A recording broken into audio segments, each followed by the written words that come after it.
Monsieur Dam, bonjour. Vous êtes en République démocratique du Congo et précisément sur la chaîne EDEM TV officielle.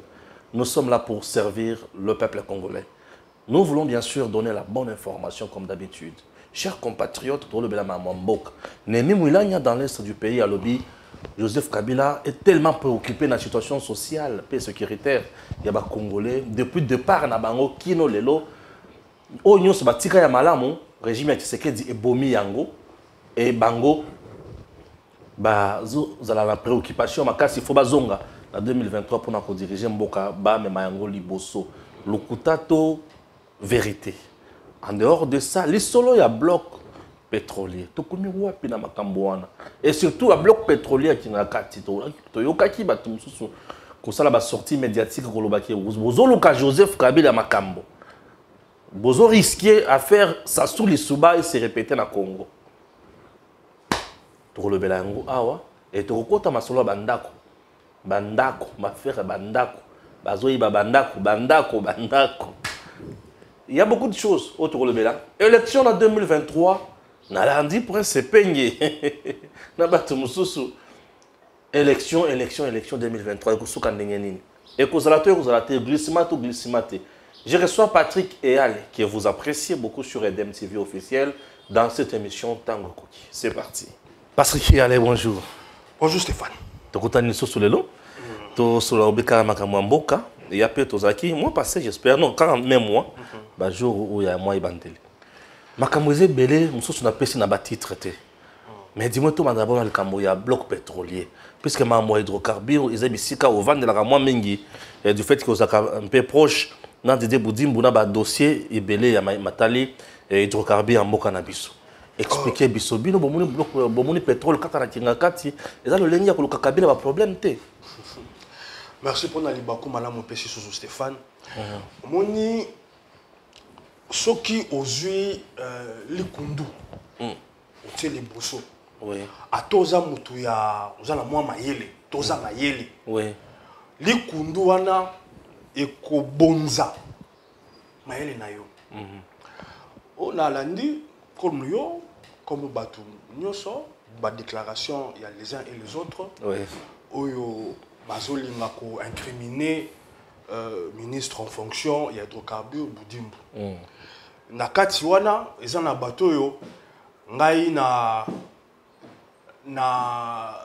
banzaka pe na tiki na ko banza te ke bazali bato yo bazala mayele ozoyoka mais dans ça moi parenthèse moko moki omoni eloko ezanga kabiso na Afrika mingi na Congo ba pasteur baza ebele basala comme ça la balam suspect basala comme ça la weza balam mingi te mais nazana te pendant le bela yango eza na domaine moko ya vie ya vie to za na batu moko na société o baza na importance makasi mais awawa na Congo pe na Afrika basala kapenza te babenga bango ba psychiatre.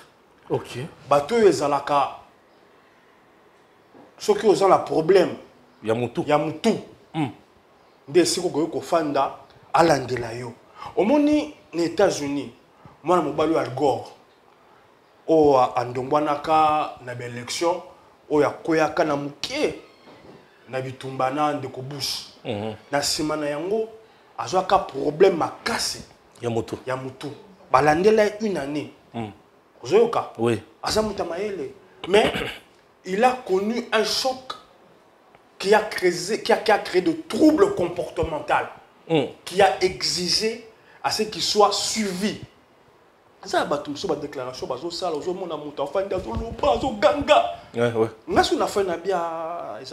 Afrique. Tout ça qui n'a pas paya, des moineaux, bazoé bafandisi, bazoé étudier ba traumatisme ou esali que lelo akoma lolenga akomi ana ozoka. Pour répondre sur quoi Boudimbu azali ministre en fonction. Identification ya ba bloc pétrolier et bandi na yete. Yepete muto asali yango. On dit identification de lobby pétrole les ali awa, les ali awa, les ali seka songo, les ali seka paka. Ezan de ko Boudimbu te nda kendaki a telemi yemoko akomo loba ah pétrole ezali ah pétrole ezali yete ezana ezana lolenge ezana batu oyo basengelami oyo babongisami pona kosala musala wana pe musala wana ya identification ba bloc esalama uta wana ndeko budimbu tango mususu azana ene telo azoyekola bakour na ye ya kokoma avocat yoki tango mususu kuta azala kolanda etelo ya ko avocat te tango mususu azana na kelasi po eza makambo esalama uta koyeba ete ne sikoyo possibilité ya kozana pétrole ezali. C'est depuis la période de Mobutu, Joseph Kabila au musée ou quoi? C'est depuis et oui papa oyeba eza na biloko mususu to découvrir lelo ba belge si baloba yango et si baloba ete esikawa matière boezali esikawa eloko boezali biso lelo nde tozoyeba yango kasi ba belge utakala bayeba baloba bakoma na kokoma. Très bien. Si tu es dans Mboko, tu es dans Mboko, tu es dans même dans site, tu es dans bitume, tu es dans Nzela. Mais pour permettre de te le bablo quoi. La c'est c'est pas le baguette. Tant bako, mon temps bako kender msusu, ko découvrir ko exploiter site moko boye. O ezana makoki ko pesa biso bitume, batu bako lobani.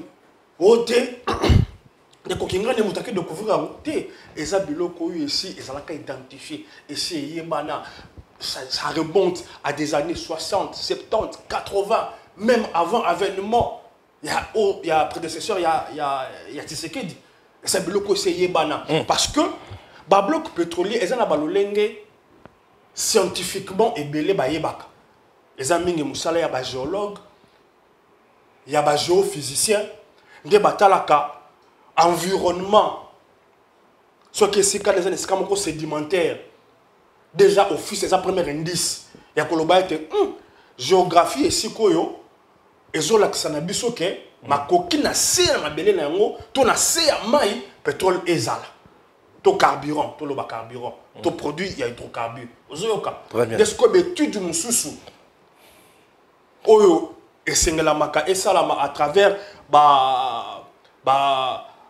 ba photo ou ba zwaka uta likolo na ba satellite ba recherche mususu ou ba géologue na ba géophysicien ba salaka pour ko confirmer était awa wa ba indice sérieux ya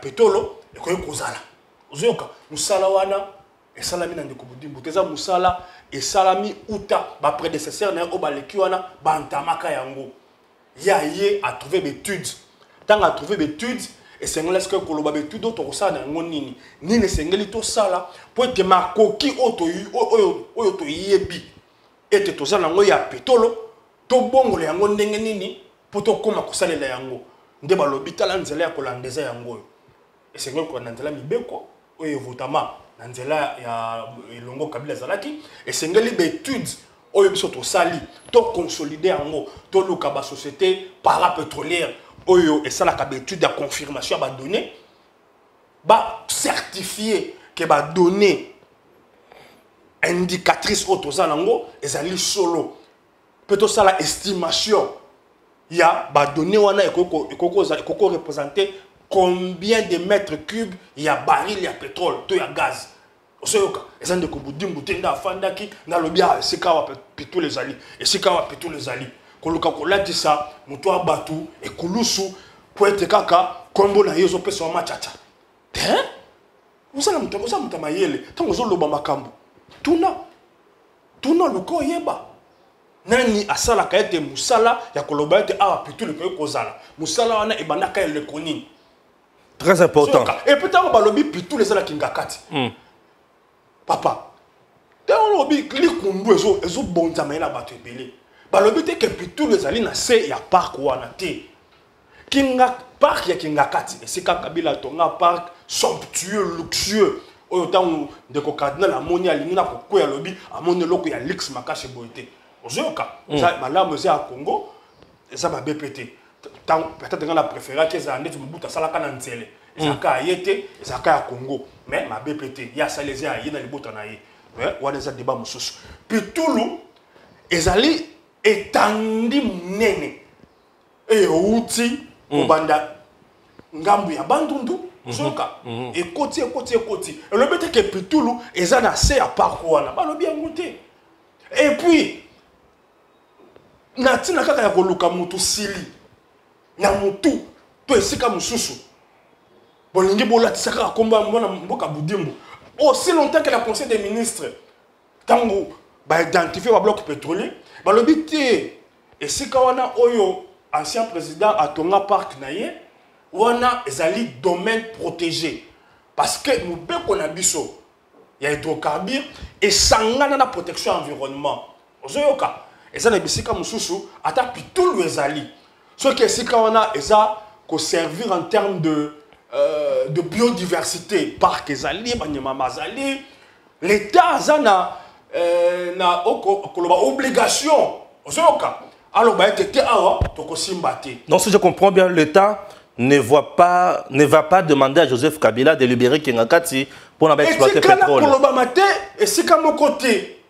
koloba ete ne tando yo kobanda awa ti awa pitu les ali ezelo comme susu koloba ete etando yo to moni pitu les ali to kotinda batu basala misala ya kobimisa pitu lo wana baloba ngwa eloba mi wapi eloba mi wapi Par il y a Joseph Kabila animalier.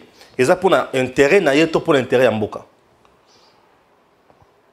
Il y a un lobby tout à l'heure et ça différent na parc yansele au Mobutu Salaka et le quoi Salaka wana na yebi dans Salaki kokende Salaka otolobaka somptueux aussi. Na kota déjà na parc yansele lelo itikala na chimpanzé kaka chimpanzé na mona ngando moko chimpanzé na kenati place rivière Nsele na fleuve Congo ezo ke rivière ezo nimboka na fleuve Congo na se wana bisika Mobutu pe bandako ya koyekola makobeta mandoki place wana na parc wana komati wana men bazo bongisa yango na profiter na pesi mwana mboka Jésus Noël Cheke oyo ba DG ya site wana bazo bongisa yango différence na kengakati on essaie à l'état c'est que pour l'intérêt de l'état du Congo on ne peut plus exploiter le pétrole où ils ont la Kingakati pour Kabila ça non te mibe qu'on a biso moko ozoyoka et le biete ne sika songolo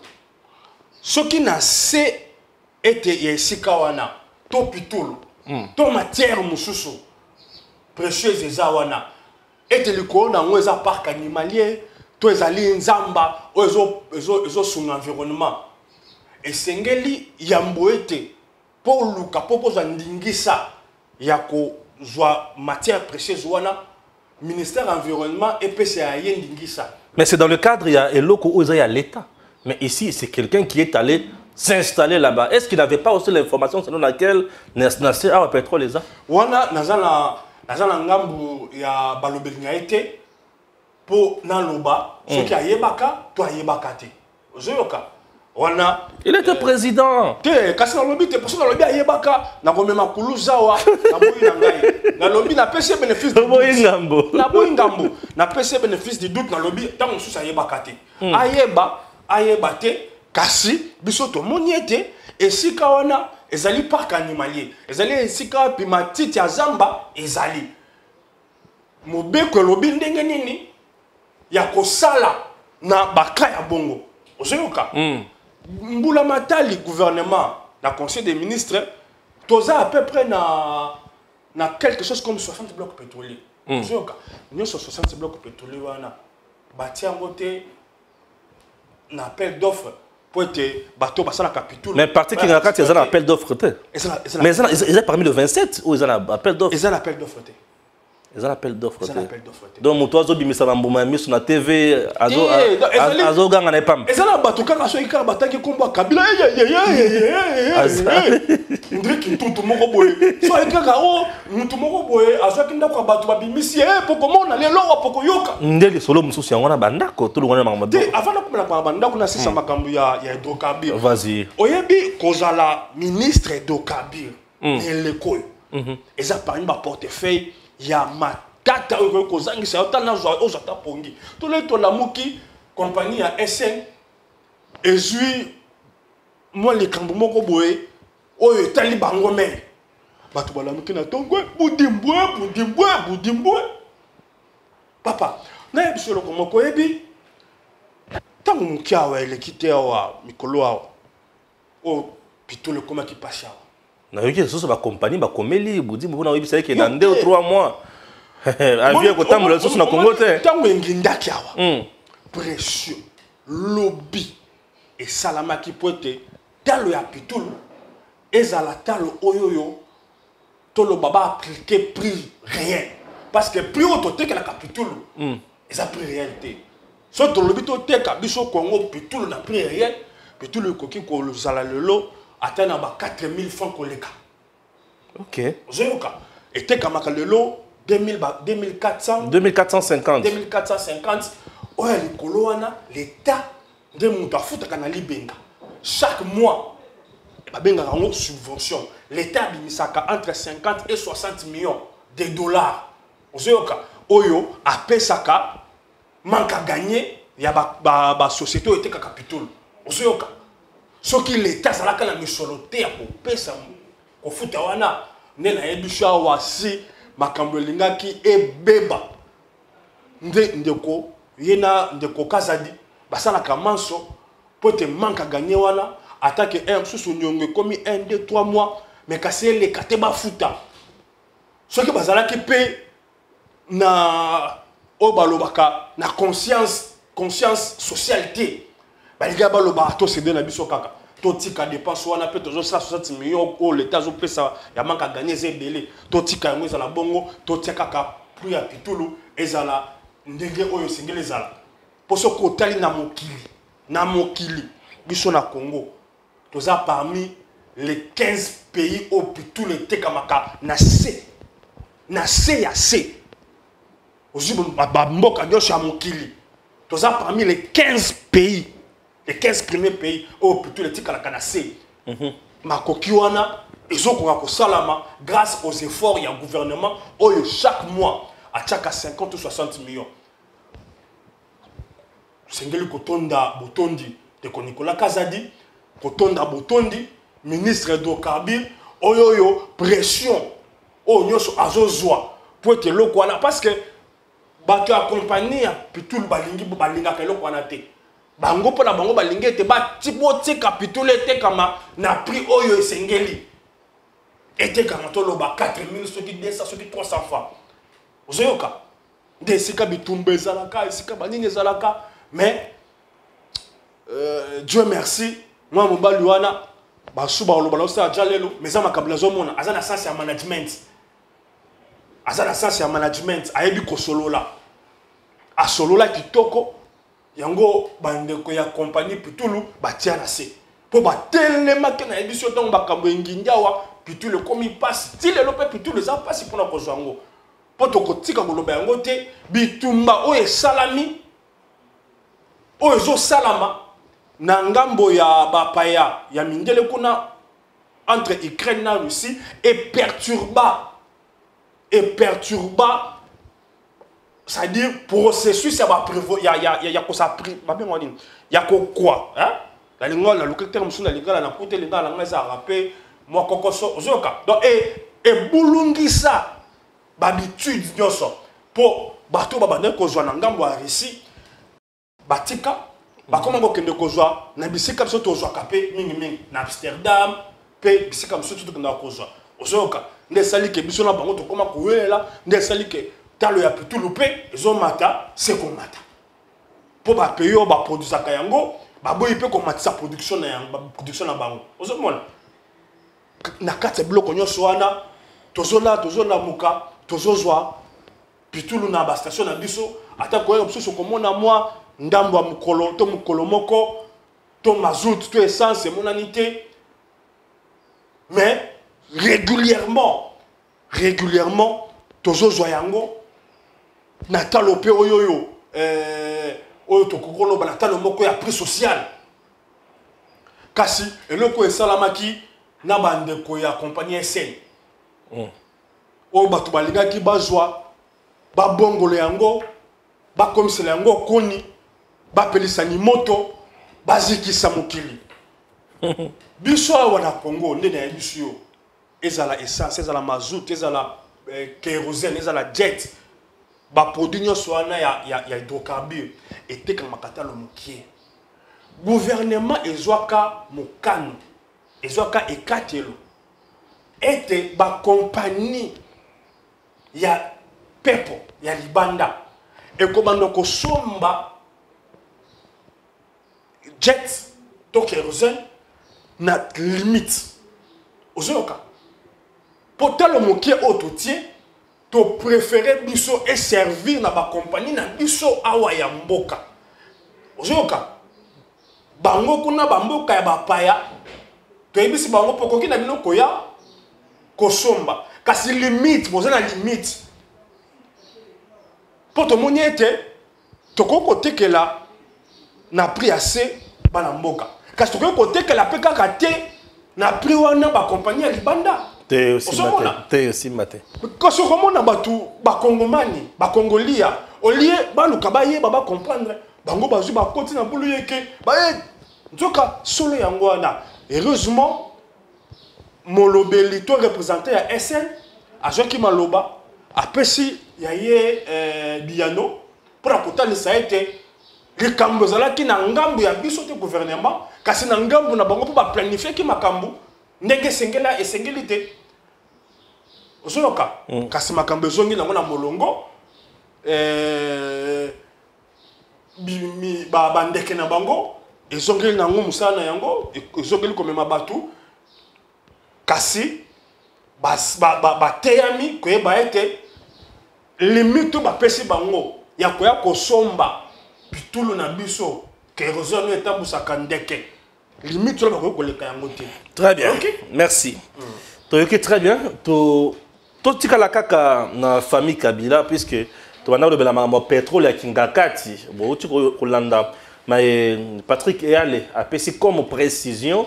J'espère que bato ya polémique bato ya biloba baloba na bango bato makelele basala na bango te botango tuna Kingakati eza ya Kabila akokola mukape lobi atekeli ya ba chinois ozoyoka eza ya Congo te. Mais entre-temps, c'est le Congo qui reste privé na pétrole na izana Kingakati. Pour Kabila ache banyama na ekuna. Pitur te. Est-ce que da banyama Kingakati Congo azora moins pourcentage?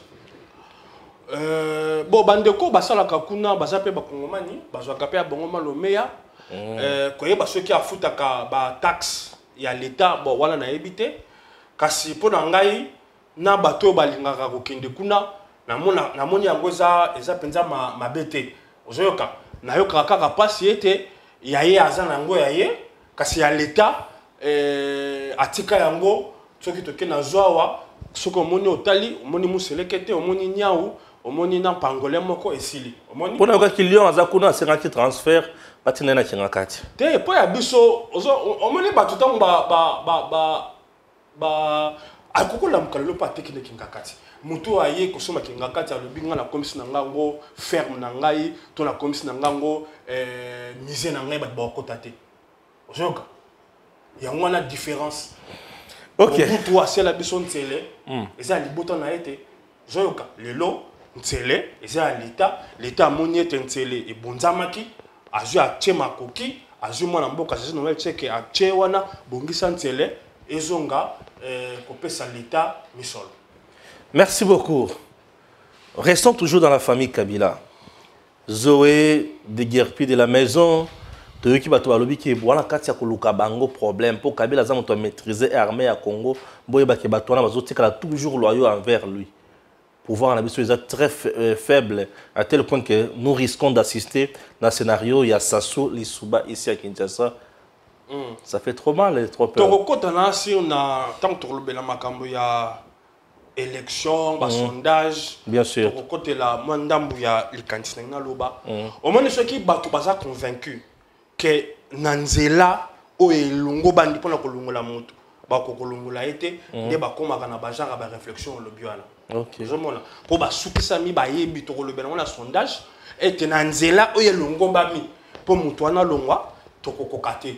Ozoyoka yango sikoyo baza na posa ete masasi beta bakongomani bakufa ozoyoka po ete bango bazwa bokonzi ozoyoka bango baza na besoin makile tanga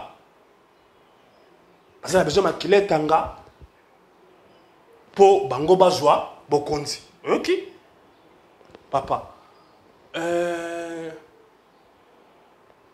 nayebi te soki mutu wana to bato wana eleko tozalaki koloba longoli nanu Tshisekedi pembeni na pouvoir na ye il y a 3 4 ans 5 ans ante tozalaki koloba ete banda po alite ezokabama lokola bachampignon ezokwama olingi ozwi si na mutu wana na biso nyonso bon ye na ndimi te mpo eleko wana azalaki nanu te biloko wana yebi yango te eleko wana azalaki nanu na bango kuna azalaki na bango ye azalaki na bango kasi bato oyo uta kala bazalaka kodénoncer bayebi ete makambo tozoloba eza makambo oyo bandako ebimi lelo te eza makambo uta kala eza makambo uta kala papa kozwa ndeti ekole ndeti Atene kozwa ngambo kokata eza biloko ya soki mpe balobi balobela ngo soki na même na parlement seri moko boye nayebi ete balukaka bayeba eza biloko te oyo Tshisekedi inventé mpo boloba ete Tshisekedi ezoluka bato makambo ezala bandako papa ezala omoni yo nasi foyeba moko kaka ya libota wana ndenge toyokaka marché mobimba ya péage na Kasumbalesa kuna yaye mususu ndenge tobandaki kosala kozwa ba plaque d'immatriculation soki ozwi mutuka longo zwa nini marché wana yaye mususu wana susu babotoli ndako marché ya péage pe ya oyo ya nzela ya Bakongo ya nzela ya Bakongo ba péage za kana ye paza na kati ya libongo libota donc to osoma ba passeport ezalaka na motango soki 250 na kati wana bakabolaka ndambo yokende ministère affaires étrangères ndambo kokende boye ndambo mususu $60 e banoki na Arabie Saoudite kombo ebima wana kaka beya libota wana bakambo nyonso wana est-ce que soki tolobi toloba yo lokola ozwali kundo tia liboso bato bakoki susu ata komi tuna te te bato ba réfléchir te bato baloba te non c'est pas normal yo ozwili kundo tia liboso ezotambusa bongo na yo biloko wana ya yebi yango te ata kotanga azalaka kuna yebi yango te au contraire yenda za mieux placé koyeba ozoka olobi malamu yenda za mieux placé po eleko moko boye na on a évité vraiment ce qui ata balobi yango ozosala opposition azala kati opposition esengeli sa malolenge wana ko souhaiter te masasi ebeta l'autre exemple wana opesi wana eza exemple eza ba souvenir oyo mutu moko te akoki kolinga se reproduire beta wana ya ba guerre entre Sassou Lisuba entre Afdel kasi yango ndeti lelo tozo vivre makambo tozo mona luna este mais tala batu mususu sa posa na bango tozonga susu neta wana kaka po ozuli kundo tie liboso ndo lingi te makila batu etanga tozonga leleko oyo ya Afdel ekotaka si on sait tout le malheur que ante Afdel ekoza biso mingi epa ya bandeko na biso ya este mais muto fandi ozoloba bozo sakana bozo komona boko yoka na fana telita batel ngai bazwa na bi oyo zande ko ngana yebate na te na bi za yete mutu ebebi to azaka normal te na lobi makambo yo za na zone di matike zande ko na yebanda kokoloba biloka bongo okoki na yo kozala contre oui azana droit kozala contre mais kokende ko banda na ndenge ya sentiment ya contre koya koyebisa bato bosela libitumba oyo salamaka ndako ya Lisuba na ya Sassou yango nde pokomona non à moins que ezala msusu na yebaka ye malamu te mais na ndambo na yebaka ye na ndimi te ke akoyi ko bulunguna ko bulungana nenga akomiana ko souhaiter que donc yesu ko pona ye tout le banano ye pona ye ye pona ye donc congolais de tozawa totambola na boke bazo ndeko kabila kota inche to batami na sami tuka to batami na base ya banzete komba kabila to tanga sosute Zoka ouais toto saye makasi non papa pour avoir fait mieux na Congo boni na habité na lingaka te ko kotela bajara ba polémique ya bongo mais esalaki ngai mole mutanga tinga partual na bina linga kotala biloko ta bitala nde kotala da yebise mbasi ma kotinda langa sublo ya boité OK kotinda langa sublo ya boité poza na niveau ya bojoba moko na monate OK za bojoba kufanda koloba ete opo komona bande ko liste ba guerre lisuba sasu e ko yawa po continuer ko tumbola mutu wana to nzambe ko basi barai nzambe mais comme ka bande konem to bazo botre mapango to yoki lelo lisusu ke Jeannette pe kala mingi te azapena ba problème na mapango na yoki lisusu ke mama chala mwana ba pesa le pango ya l'état na pouvoir moser na ebité sur ça papa ou soit makambo to banda ko dénoncer makambo yo oyo tozoloba eza lokuta soka soki eza lokuta wana tokoki kopesa ye litoi mpo toyoka ye atako piste ya solution azopesa eza ya bojoba mais tokoki quand même koyoka ye mais si tant est que biloko oyo ezolobama ya bandako bapesa babotola bakaba eza ya solo toloba te justice esala mosala te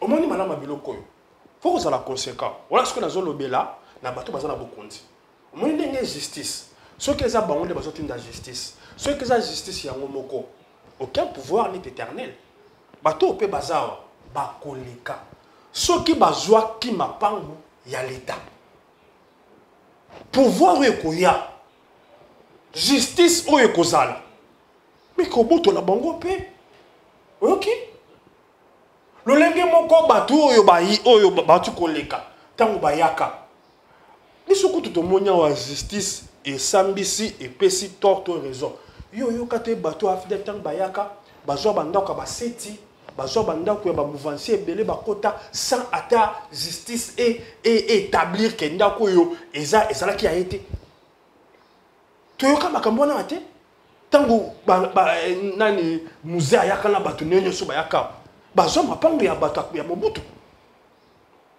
sans même ordre moko, sans même décision moko à justice. Ils ont eux-mêmes décidé que c'était des biens volés, c'était des biens mal acquis.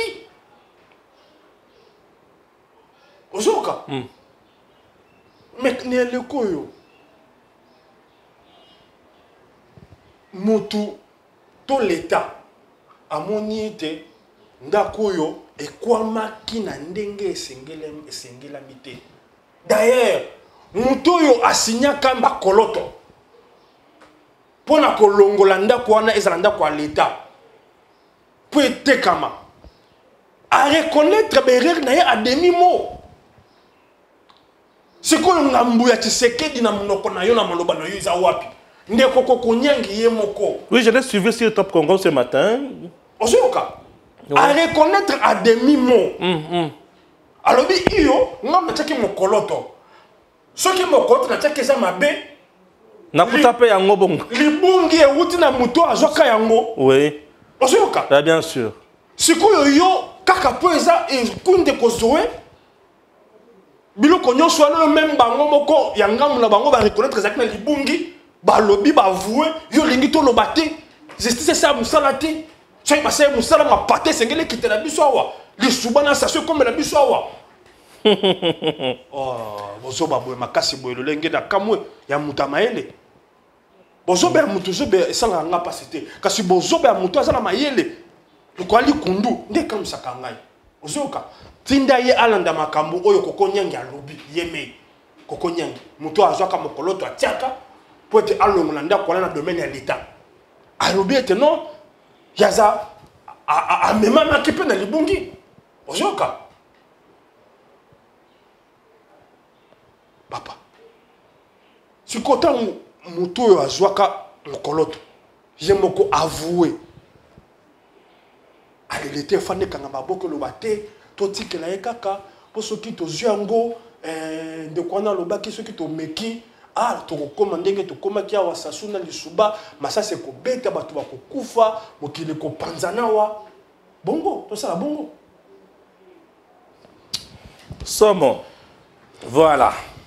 Toti ka lobe kaka zinga na bango wana, mais to ko kenema muke musika. Wana to lobe la siko dossier élection. Dans le dossier élection, bah, tu vas déjà la campagne, la pré-campagne, un peu prématuré quoi. Dans le na bango. Mais biso ba Congomani, tu aussi te comprendre déjà que babandi. Pour l'autre qui montre tu bandi sondage. Ce qu'on a sondage yango na moni on dirait et balukeli yemoko. Par rapport à oyo ya kumisa na oyo azala kanango. Un sondage et le quoi liboso mon ke fachi abibi na 51 na sondage oyo yayi. Yaye Fayoulou a la troisième position. Dans le sondage Yaye. Dans le sondage Yaye, à mon Katoum est dans la deuxième position. Mais dans le niveau 25, dans le sondage Yaye. Dans le sondage Yaye, à mon Matata Pony a bien C. Dans le sondage Yaye. Alors, dans le sondage Yaye, les sous à continuer à Yangoto et Rokoba. Bon, tous en ont bongo, tous en ont wana, et puis tu as besoin de Makamo, mais Milania, à Bandepe Koloba les sous. Tout dans le sondage. Bon. Sondage wana, à mon avis, et y a qui peut contredire le précédent sondage Oebimaki. Oui. Oui, Salamaki, pour certains, non pour la plupart, na Bapaya. Le baiser Mabe, Tobeta Yabisona. Sondage wana, Nyonso, et Pesakine de Kotiseke dit. Gagnant, bien sûr, il était au top. Association. Il y a Kasebo et Kingakatina Fadenhouse. Balobité, wana, Ezanyamunyam. Tout ça là, Yabiso. Tout ça là, Yabiso. Wana, première réflexion. Tant que Basali à Bango, le résultat, il y a Kakate, Basa Ebele, Basali, résultat est PCPKK, n'enge ba sondage Oyo Bango, Baboya ki Kondima et Lobaki. Lecture nini na sali na photographie à bas sondage wana. D'abord, je dois vous dire que moi je me méfie des sondages. Ça pour et pesami et salami bongo ne na ko changer idée nanga na la kalango vis-à-vis des sondages. Mais moi c'est la réaction des personnes à la base de ce sondage des salike n'a se prononcer.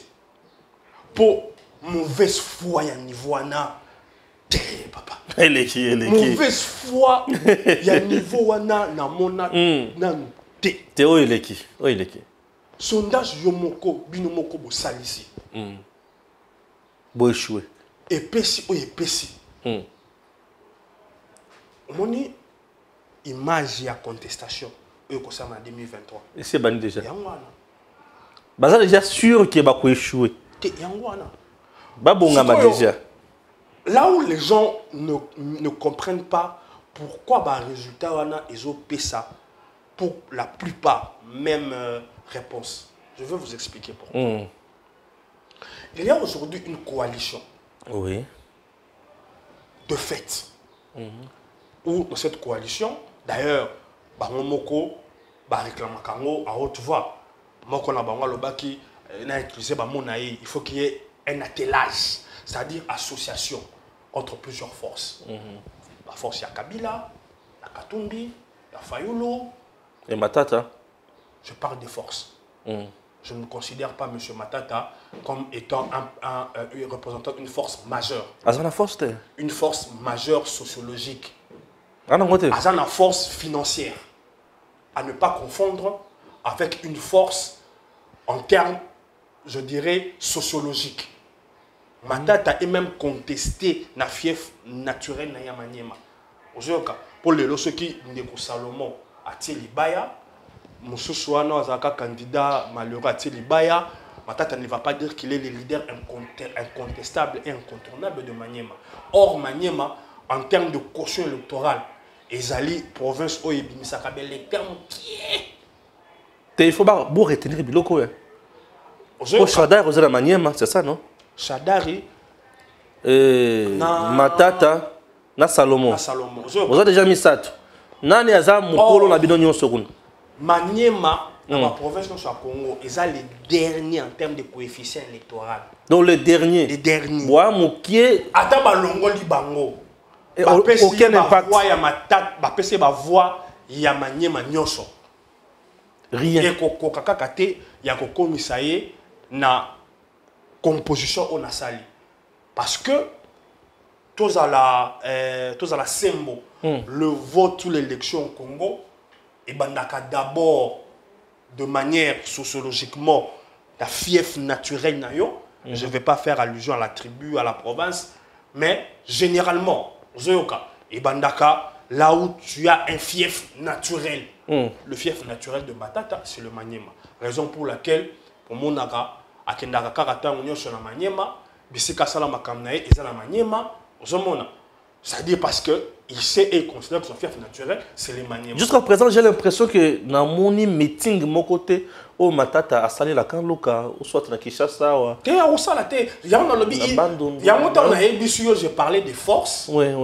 Je ne l'ai pas mis à l'intérieur. Il a une force financière, il peut donner des sous ça et là, tout ça la propagande, mais ça n'inverse pas les faits et la réalité. Aujourd'hui, qu'on ne l'aime ou qu'on ne l'aime pas, Kabila a une majorité sociologique au Congo. Au Congo, Kabila a kende lelo et Sikaboué, Yazana Batounae. L'Ilopé, c'est la même chose avec Fayoul. C'est la même chose avec Katumbi. On a le bin à bateau, basé dans l'opposition. Pour la majorité, nous appelons un bateau basé dans la capacité wana. À part hier, mon côté c'est que dit, Kamer basé dans la capacité wana. Ben basé dans la capacité wana. Bahati basé dans la capacité wana. Ouais. Ok. Ouais. Ça bah on a tangi. Bah on a tangi te. Na ebité ceux qui na bossani mutu moko otokoyo kotiaye na monta basala. Lia ope na mona ki pe ça va Geluando on dirait pe. TTT. Tozala moni sokola na makama bali. Tant basala ka tirage au sort. Ba benga ngo ba chapeau. Ezalaka na 4 chapeaux. Chapeau A, chapeau B, chapeau C, chapeau D. Au regard il y a ma coquille, il y a ma force, il y a ma nini. Bato tangi to ko tia bango na chapeau B. Ok? Mais na chapeau A te. Na chapeau A na ngabo opposition pour na ngai to kotanga Katumbi, Kabila, Fayoul. Zoka.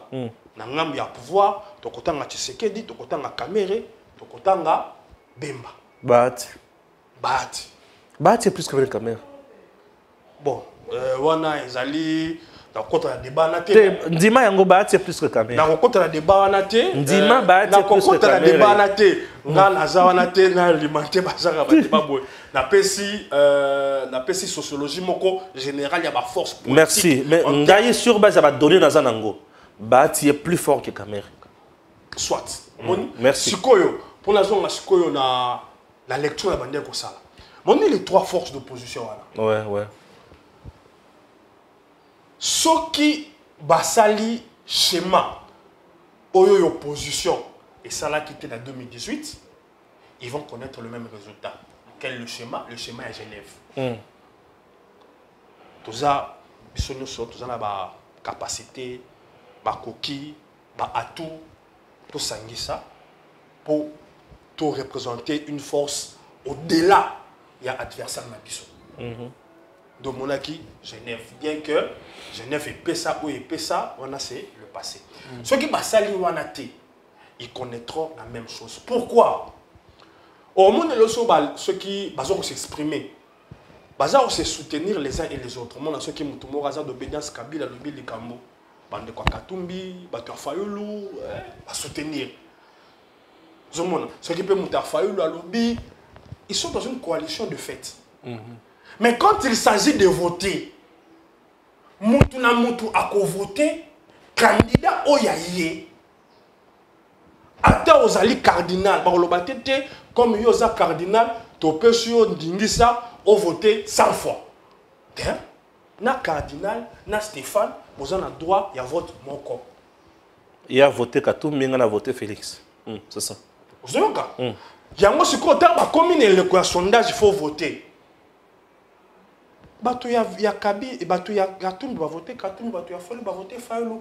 Et l'élection, n'oublions pas, et ça à un tour. Vous avez cas. On a voté, on a voté les Katumbi, on a voté les Fayulu, on a voté les. On a voté pour les candidats Moko. Parce que tu n'as droit qu'à une seule voix. Aux à la cardinal, aux à la molombolo. Il y a maintenant ce qu'on appelle fragmentation des voix. Il y a fragmentation des voix. Là où de l'autre côté, vous avez un Tshisekedi qui est d'abord lui-même, quoi que l'on dise, quoi que l'on ergote, est toujours populaire. Ouais, le président Tshisekedi reste populaire. Il est toujours populaire. Toujours puissant. Quoi que l'on puisse. Moi, parfois, les gens me font rire. Quand les gens ont noté au bilan, papa, il y a les gens qui sont dans la confusion. On a même temps bilan, en même temps, critique, oh, ça va fanatique. Hein? Non, c'est une réflexion bête. Yo somona mutu ya vita. Pour imane gagner 3-0, 3-0, 3-0. Allez, le bio moni à Longwe il va résa vita qui est au fan de la ligne imana comme ça imane. Non, on a ta vita te. La sociologie, le comportement électoral, bilan et représentant influence à un pourcentage faible. Ok? Faible. Le bilan n'influe pas le choix électoral sociologique acté d'une personne. Et quand vous avez influence, mais à un pourcentage très faible. C'est des faits. Il y a un moment où on a un républicain. Il n'y a même pas besoin d'un candidat républicain. Le fait que parti républicain et le lobby que mon candidat est tel, à qui a voté? Il n'y a même pas besoin d'un programme. Monsieur Zagar, il y a un vote républicain. On a voté à droite. Au Congo, il y a des gens qui votent l'individu. Pour Mata, pour Loba, pour Benga, pour fanatique, ils votent l'individu. Parce que, fanatique ou pas, ils croient, ça peut être une erreur, une faiblesse, ils croient à la volonté volontariste de cet individu de transformer et de changer les choses. Et ils ne croient pas aux autres individus qui sont compétiteurs d'avoir la même volonté de changer les choses. Je n'aimerais pas parler de considérations à caractère tribal dans les alimenter parce qu'il y a un peu et Souaka, il y a un peu et Kontaka. Mais tu as le belango à la télé loté. Si tu as le bilan, déjà la fois passé, le bilan est un côté positif et négatif. Mon même mutu soka zana mwasi na mobali to mutali ngobala mutu abala ka mwasi akoka to mobala akoka zate.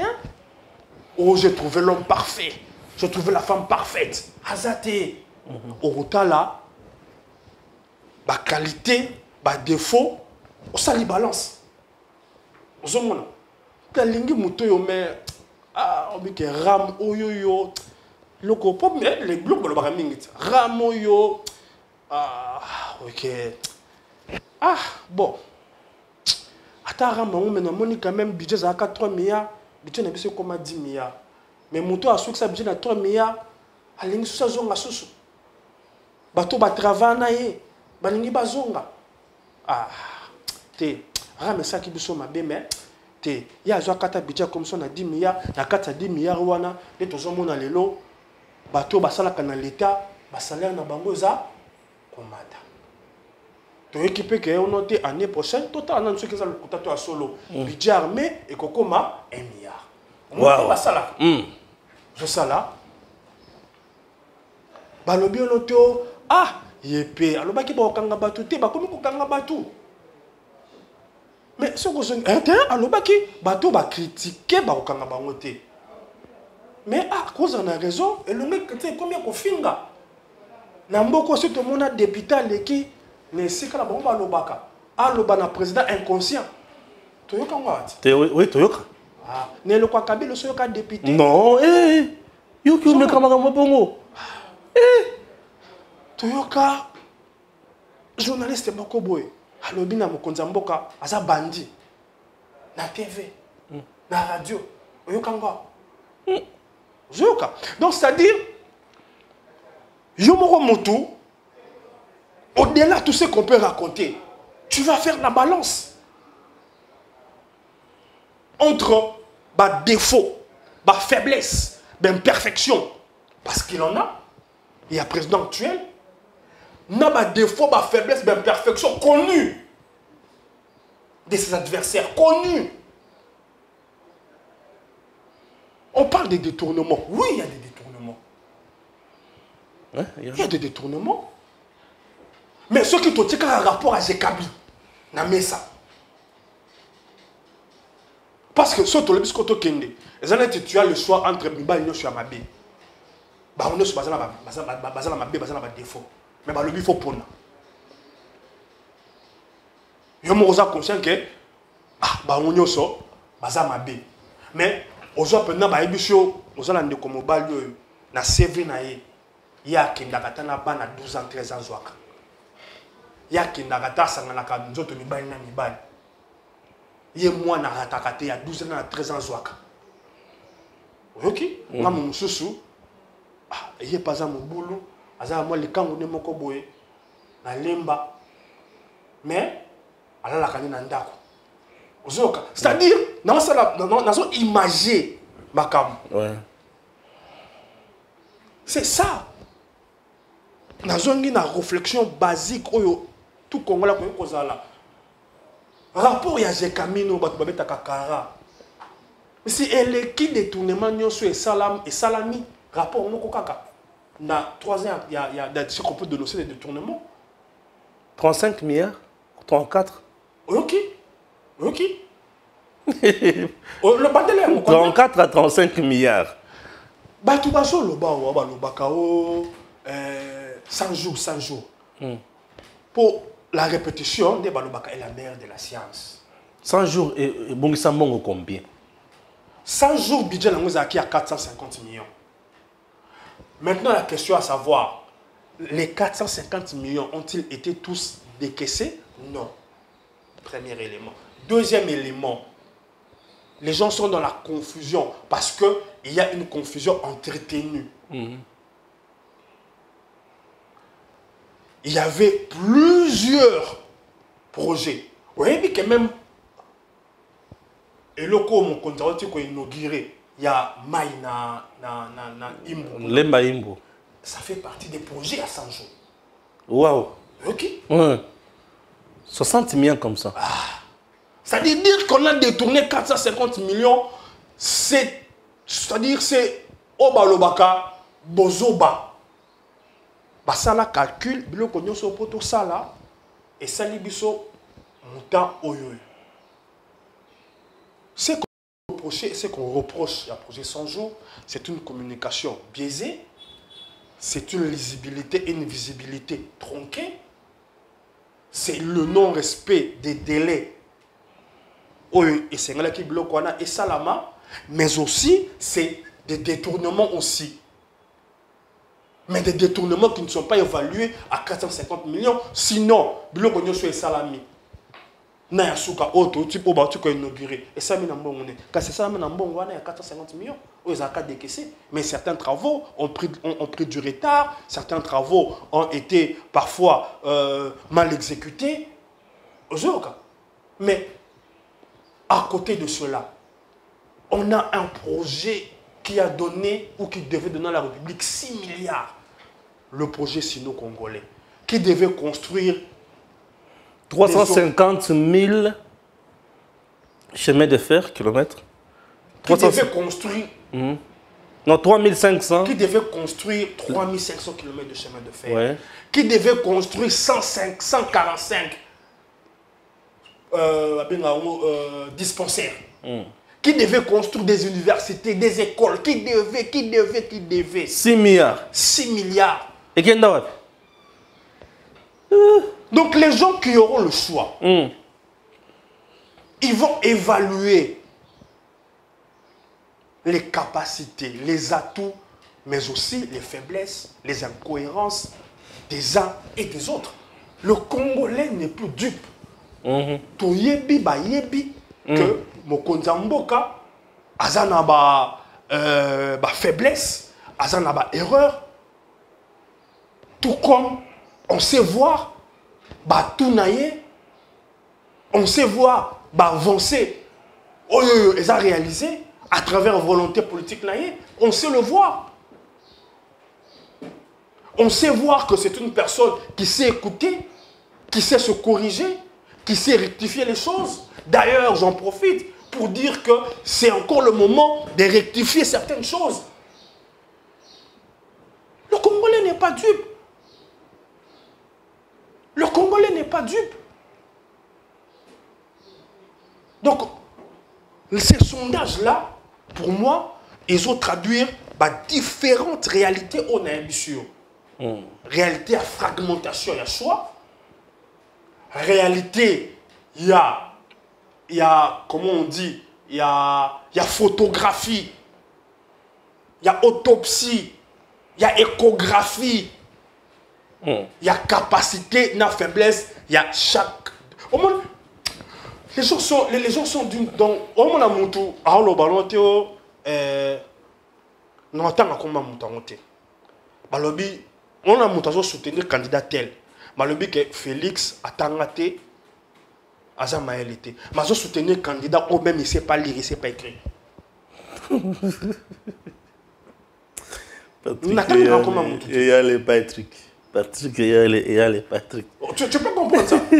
Ozoloba, Félix Aza Mouibi, admettons. Mais si tu le dis vraiment, tu vas justifier, tu vas établir qui s'est enrichi.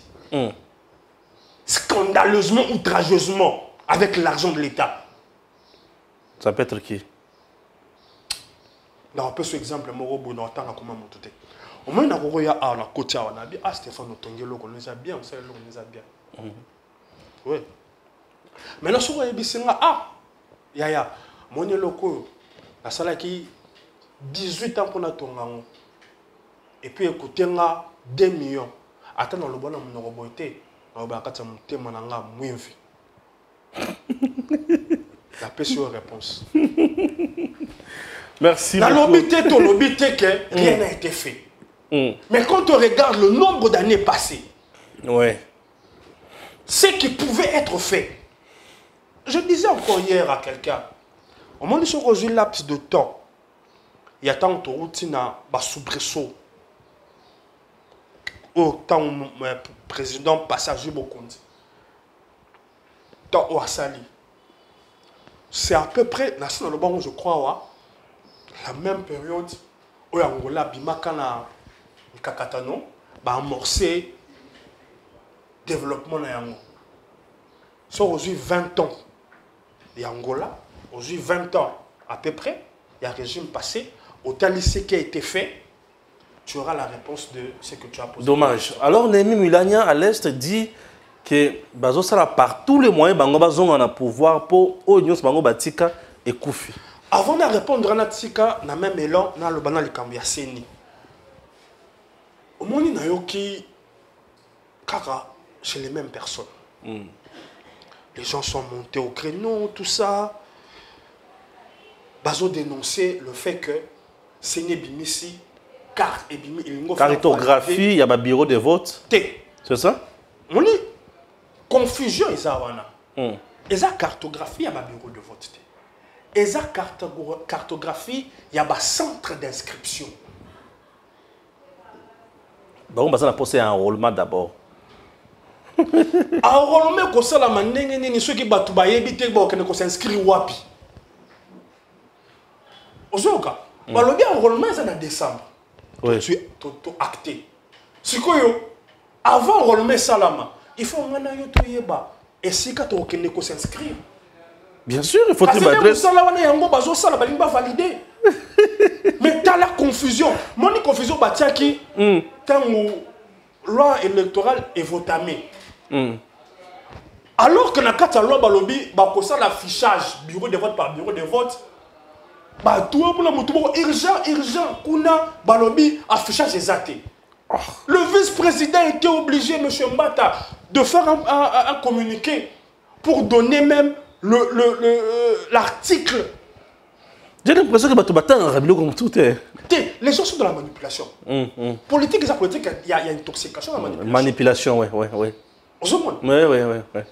On a un urgent, na bi oh mais on bateau aussi pourquoi bazolo kaka bato baloba na bengi babi oh ya kolanda ka bato wana te bosani musala na bango nda le bisinga nda tundelenga communiquer mbata à l'accès na référence et c'est ka balobi que affichage ko sala ma bureau de vote par bureau de vote et va préciser que oyo kozala oyo ko compter et ça vote oyo luti na machine te mais vote kozala na papier. D'ailleurs, on est à comptabiliser peu pour le bureau de vote. Ceux qui répondaient à la raté. C'est même pas bon problème dans les répondants. Bon problème dans les accumuler bentox na bentox. On dit au fur et à mesure baso tia bentox baso semer doute. C'est ça leur modus operandi. On dit le côté le bas. Ceux qui peut na za la raté. On appelle sa réponse au ténaïe baraté. Bateau bayoka qui version ana. Bakoloba ah tala de nikadima alenga même bateau na libungi. J'ai suivi pour ces peines qui dit ça. Non mais ce garçon. Soit. Il perd la tête parfois. Non, t'es blanc monsieur Zak, t'es blanc monsieur Zak sur mon toyer bien yoté. Exemple bateau belé no tuni bango proportionnel ezanini seuil de recevabilité. Otuni bango belo kwana yebité. Ya la miki kana tombe sur émission ayemba la moko te balingi bakosa te basali boy. Papa, on ressent il faut qu'il y ait une cartographie de son inscription. Voilà. Bien sûr que oui. Ah oui. Donc c'est une succession de manipulations. Et là, on se dit que oh bazou Mirou. Papa, le problème ce n'est pas Mirou. Le problème c'est lui parce que Mirou te mutu aroya que ça la programmation. Mirou te mutu aroya que ça la biso qu'on inscrit à donner. Non. Or, l'avantage avec Miro, parce que... Ah, c'est ma casse, hein. T'es, Naza Kolongola, bah intoxiquant. Moi, en fait, soyez remarqué, si je n'aborde pas un sujet, c'est que si je n'aborde que bateau, ma kamba loba, bah ça n'a raison, ça n'a là. Mais comment je vois que eloko bozo loba, ça intox, ça manipulation, je me sens dans l'obligation d'enlever ces écueils, d'enlever cette manipulation, d'enlever cette intoxication. Parce que pour dire quelque chose, une sagesse contenue dans la Bible, mon peuple périt par manque de connaissances. Pour ceux qui ont été voilà pourquoi nous avons l'obligation de déraciner la tentative, la manipulation. Donc, on a dit enrôlement au Salamaka précédemment. Il y a à peu près 16%. Il y a bateau bazaneti empreinte na bango na raté. Mais c'est le problème, c'est l'un des problèmes que la CENI veut résoudre en ayant pris Mirou. Pourquoi? Parce que Mirou a proposé un système d'inscription qui ne se fera pas seulement par les empreintes digitales. Parce que Batou Moussousou, l'empreinte na bango eu égard na misala ya bango basalaka ya maboko neti bagisteur na yebe bazika l'empreinte comment passer pour la bonsoir. Ouais, na yebe. Tout oyo et kosalama na ya misapi na ya lisu. Ozoyoka iris. Otali et bimi. Otali et pesini. Et c'est le même kit qui sera après déversé à l'ONIP pour appeler ça ma carte d'électeur. Donc, à l'ONIP pour les cartes d'identité. Les cartes d'identité. Carte d'identité, merci de la précision. Donc, en fonction P, il y a besoin. En fonction, il y a temps. Parce que CENI est conditionné par la contrainte, il y a temps. Donc, la CENI était dans l'obligation aussi de contracter avec un contracteur oyoyo ayebi ba besoin na biso. Oyoyo ayebi attente na biso. Et puis, ce qu'il faut savoir, contrairement aux affirmations données, Mirou est celui qui a proposé le prix bas et abordable, contrairement aux affirmations que le monsieur là a voulu faire passer, toujours en termes de manipulation. Vous pouvez aller vérifier ça, n'est-ce qu'à marché, n'est-ce qu'à passation de marché, parce que il est kakiwana. Donc, nous sommes pour bayoki, bamoni, peut comprendre que ndenge que le train est en marche. Tant bayoki a enrôlé en décembre, babi ah. Donc, bisous makambo to sali po ba eloko e kendete makambo sala maté mais so kende kaka. Donc on va comment multiplier ba intoxication, ba désinformation. Vous comprenez? Cartographier ba bureau de vote, c'est pas à l'ordre du jour. Et que salama ndenge mobeko sengi yango et salama 30 jours avant enrôlement. OK? Donc otika la paix soko yambi mutu mususa wa lingo bubayo oyebisa ye makambo na lubia kitoko nae oza na lokuta. Merci. Bon, est-ce qu'on est mis à répondre à une hypothèse à émission na biso? To perdre vraiment temps. Non. Facteur lokata sujet mususu to beta ba sujet ba nzela ne ba sai na kaluka. Makamani mito koloba poto lobani azo opposer azo sepesa azo mi sepelisa. Papa. Mino botiki budget omoni bango kaka soki kaka ba lobby. Botuni bango botika budget na combien? Kutula bango makambe belete. Botuna bango botika budget na combien? Botuni bango mutu ya bango. Azakana le kona bango azaka koloba. L'été ebungisaka 15 milliards par année. Tout n'est pas avant ko kende ko luka ko sala ko bakisa maloba komi nyoko la mutu. Botuni kaka bloko simple bloko petit wana. Tanga jolo bloko batika ki. Batika réserve na 800 millions 18 ans après. 800 millions et quelques. Na yoki mutumba jolo ba ono bozo ka sonité onoté o eza tant na moni débat moko sur ba immeuble zo sala. Eza ba don. Papa, moi on va même mutu pa ko peso don. Il faut amona que oza fréquentable, oza mérité. Batona o bazo pesa ba don. 18 ans passé bazaka pour pesa so ba don. Ton di mata ke zana don. Ouais. Donc ba pesa ka. Na ozaka le ba match terre à terre. Mon so zo linga mwasi. O sana. On va nous repesa un mois. Soko linga mwasi te. Abaluka mata kita. Ata 100 francs na Roliata. Olingiete. C'est correct. Dans ce l'on a qui n'a pas de médecin pour Mickey. Ton dimi. Mais ça donc. Toi na ba sala ngwa.